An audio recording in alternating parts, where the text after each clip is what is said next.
Hey my lovelies paratha, आज कैसे हुए आप? आई होप आप सभी अच्छे होंगे, स्वस्थ होंगे और मेरे स्टोरी लाइन को एंजॉय कर रहे होंगे। तो जो कोई भी मेरे चैनल पर न्यू आ रहे हो, प्लीज़ मेरे चैनल को लाइक, शेयर, सब्सक्राइब करना मत भूलिएगा। और अगर आप लोगों को मेरे स्टोरी लाइन, उसके प्लॉट्स पसंद आते हैं तो प्लीज़ मुझे कमेंट्स करके अप्रिसिएट करना मत भूलिएगा।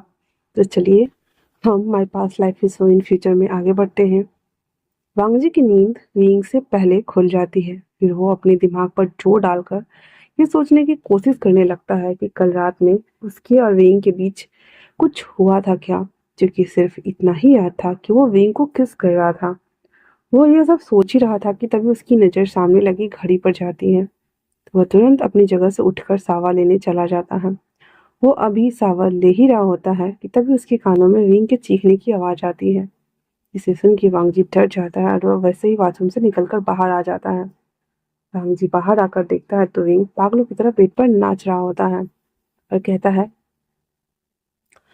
क्या हुआ, ऐसे क्यों चिल्ला रहे हो? विंग कहता है, "ओ, ये मेरे दोस्त का एडमिशन भी उसी कॉलेज में हो गया।" तभी विंग की नज़र वांगजी पे पड़ती है, जिसे देखकर एक बार और जोर से वो चिल्लाने लगता है। वांगजी अपने कानों में हाथ रखकर उसके पास जाता है और फिर अपना एक हाथ आगे बढ़ाकर उसके मुंह पे रख देता है। वांगजी कहता है, आप बताओगे कि तुम पागलों की तरह चिल्ला क्यों रहे हो?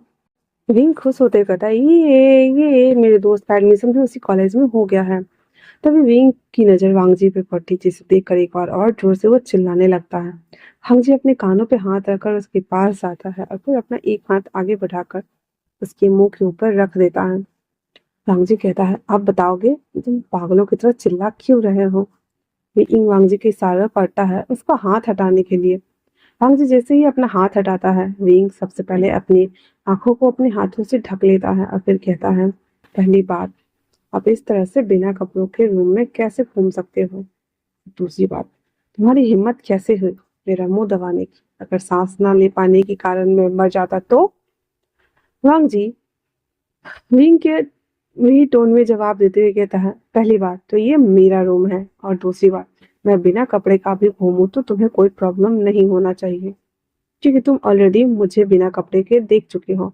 तो शर्म किस बात का? हाँ। विंग कहता, हाँ ठीक है ठीक है पतिदेव, अब आप यहाँ से जाने का कष्ट करेंगे, क्योंकि मुझे अपनी आंखों पर से अपने हाथों को हटाना है और मुझे नीचे भी तो जाना है। वांग जी उसके पास आकर उसके कान में बोलता है, पहले तुम बताओ, तुम ऐसे चिल्ला क्यों रहे थे? और तुमने क्या बोला? तुम्हारे दोस्त तुम्हारे कॉलेज में आ रहे हैं, इसका मतलब क्या है? तुम मुझे समझाओगे? वांग जी की बात सुनकर विंग की चिटपिटी गुम हो जाती है और अपने मन में कहता है, हद है, तूने अपना ही भंडा खुद फोड़ लिया विंग। कर इस राक्षस को पता चल गया कि मेरी याददाश्त नहीं गई और मैं सिर्फ नाटक कर रहा तो पक्का ये मुझे जिंदा ही खा जाएगा। हे भगवान, मुझे बचा लो या फिर उठा लो। फिर वो अपने चेहरे पर क्यूट सा एक्सप्रेशन आते हुए कहता है, अरे मैं ना इसलिए चिल्ला रहा था क्योंकि मेरी याददाश्त धीरे धीरे वापस आ रही है, मुझे मेरे दोस्त याद आ गए। भीम की बात सुनकर वांगजी की नजरें तीखी हो जाती है और कहता है, सिर्फ तुम्हें तुम्हारे दोस्त याद आए हैं?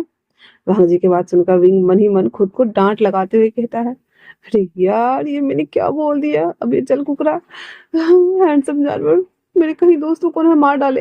ये सोचकर सबसे पहले कि वो उसे याद आया है, मुझे क्यों नहीं याद आया है। फिर अपनी बातों में एक्स्ट्रा स्वीटनेस लाते हुए कहता, अरे नहीं पति देव, सबसे पहले तो आप मुझे याद आया, मुझे याद आ गया कि मेरी और आपकी शादी नहीं हुई है, आप सिर्फ मेरे मंगेतर हैं, कुछ नहीं।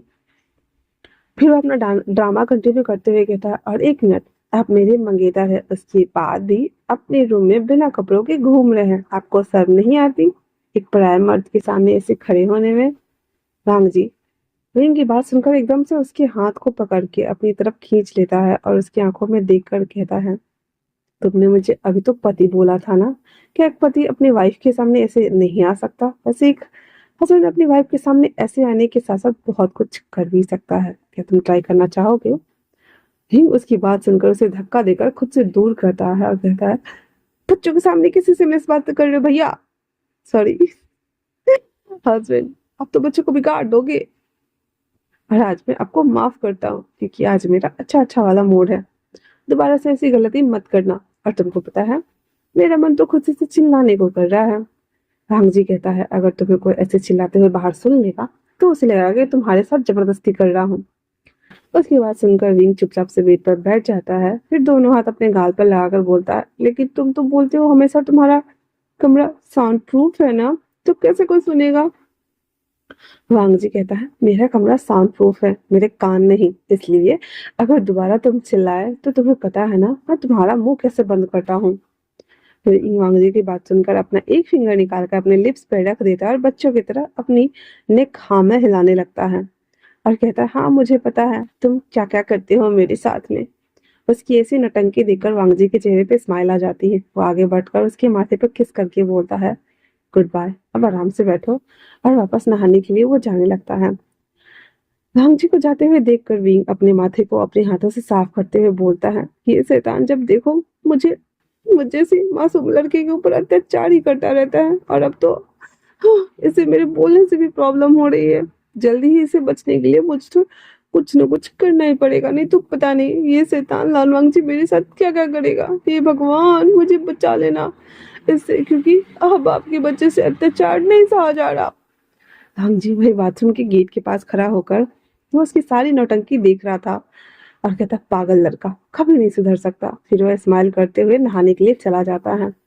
फिर थोड़ी देर बाद वो आता है और कहता है, तुम जाकर सावा ले लो, मैं तुम्हारे लिए हैंगओवर ड्रिंक मंगवाने जा रहा हूँ। उसकी बात सुनकर वो अपना सिर हाँ में हिला देता है और फिर विंग बेड से उठ जाता है। विंग ने एक शर्ट पहना हुआ था जिसे शायद वांग जी ने ही पहनाया था। विंग बेड से उठकर बाथरूम की तरफ जाने लगता है। तभी उसको अपने शरीर से बहुत ज्यादा दर्द महसूस होता है, तो अपने मन में कहता है, मेरे और उसके बीच कुछ कुछ तो हुआ ही नहीं कल रात को, क्योंकि मैंने उसे पहले ही बेहोश कर दिया था, लेकिन उसके बाद भी मेरे बॉडी में दर्द क्यों हो रहा है? क्या मुझे कल रात को वांग जी ने बहुत मारा पीटा था मेरे सो जाने के बाद, जो मुझे इतना ज्यादा दर्द हो रहा है? हे भगवान, मेरा कमर, मेरी बैक, ऐसे वो कर रहा होता है और यह सब सोच रहा होता है। तभी वांग जी पीछे से जाके एकदम से उसे तुरंत अपनी गोद में उठा लेता है और बाथरूम में ले जाकर बाथटब में लिटा देता है। फिर वह विंग से कहता है, चलो अब जल्दी से नहा लो। इतना बोलकर वांग जी वहां से जाने लगता है। तभी विंग उससे पूछना चाहता था, वांग जी क्या कल तुमने मुझे पीटा है? पूछता है उससे। विंग की बात सुनकर वांग जी से घूर कर देखने लगता है और खुद घबराते हुए कहता है, पीटा है? हाँ। फिर वो अपने मन में सोचने लगा, बहुत स्मार्ट बनता है, पर कभी कभी तो ये एक छोटे बच्चे से भी ज्यादा बच्चों वाली हरकतें करता है। वहीं दूसरी तरफ एयरपोर्ट पर एक लड़का बाहर निकलता है और ये है हमारी कहानी का main villain. White body, grey colour, बड़ी बड़ी आंखें, पतली नाक, पिंक लिप्स, 5.7 हाइट, लंबे बाल, परफेक्ट बॉडी मसल्स, हैंडसम है या कुछ भी कम नहीं है लानवांग जी से, और पूरी की पूरी तरह साइको। ये जाना माना एक एक्टर भी है। और वो निकलते ही कहता है, फाइनली मैं पूरे 4 साल बाद चाइना वापस आ ही गया। फिर आसमान की तरफ देखते हुए बोलता है, तुम्हें मेरा होने से अब कोई नहीं रोक सकता लानवांग जी। तुम मेरा जुनून हो और तुम्हें पाने के लिए मैं तो किसी भी हद तक जा सकता हूँ। तुम्हारी वजह से, सिर्फ तुम्हारी वजह से लानवांग जी, मुझे 4 साल चाइना से बाहर रहना पड़ा। फिर साइको की तरह हंसते हुए बोलता है, हाँ अब माना कि मैं तुमसे प्यार करता हूँ, इसका मतलब ये थोड़ी हुआ कि मैं तुम्हारी गलतियों को माफ कर दूं। तुमने जो गलती की है उसकी सजा तो तुम्हें मिलकर रहेगी, और इसकी शुरुआत मैं जल्दी करने वाला हूँ। मुझे अब यहाँ पर आकर एक सुकून मिल रहा है और मैं हर रोज तुम्हें देख पाऊंगा, अपनी आंखों के सामने तुम्हें महसूस कर पाऊंगा। पता है तुम्हें देखने के लिए कितना तड़पता हूँ मैं, तुम सोच भी नहीं सकते। मैं पूरे 4 साल बाद तुम्हें देखने वाला हूँ। तभी उस लड़के का फोन रिंग करता है और वो बोलता है, हेलो बुआ। उधर से एक औरत की आवाज आती है, बेटा तुम चाइना आ गए, अब तुम कहाँ पे रहने वाले हो, घर आ रहे हो क्या? वो लड़का कहता है, रिलैक्स बुआ, मैं अभी घर वापस नहीं आ रहा हूँ। साक्षी के अंकल का बर्थडे आने वाला है ना, आप उनके बर्थडे की पार्टी की तैयारी करिए, मैं उनके बर्थडे पार्टी में जरूर आऊंगा। और एक बात, उस पार्टी में वांग जी और वो एंजल तो रहेंगे ना बेटा?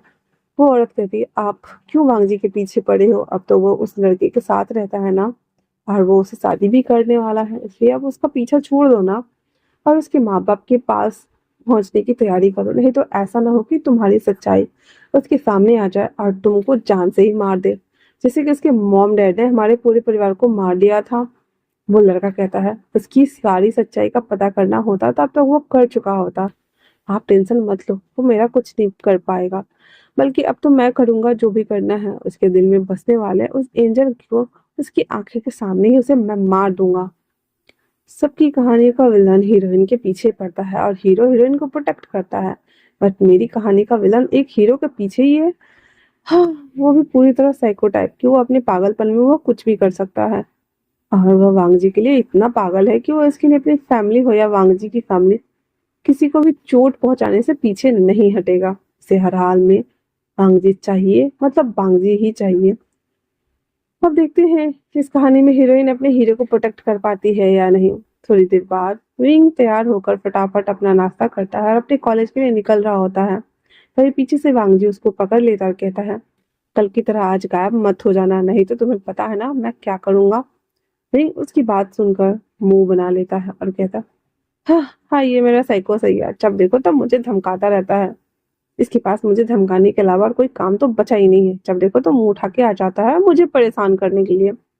फिर वह एक अच्छे बच्चे की तरह वांगजी की बात मानते हुए और वो सारी बातें अपने मन में सोच रहा था, कहता है, मुझे पता है मैं तुम्हारी सारी बात मानूंगा अभी, तो तुम मेरे साथ ऐसा करोगे, इसलिए टेंशन ना लो, मैं वही करूंगा, कहीं नहीं भागूंगा।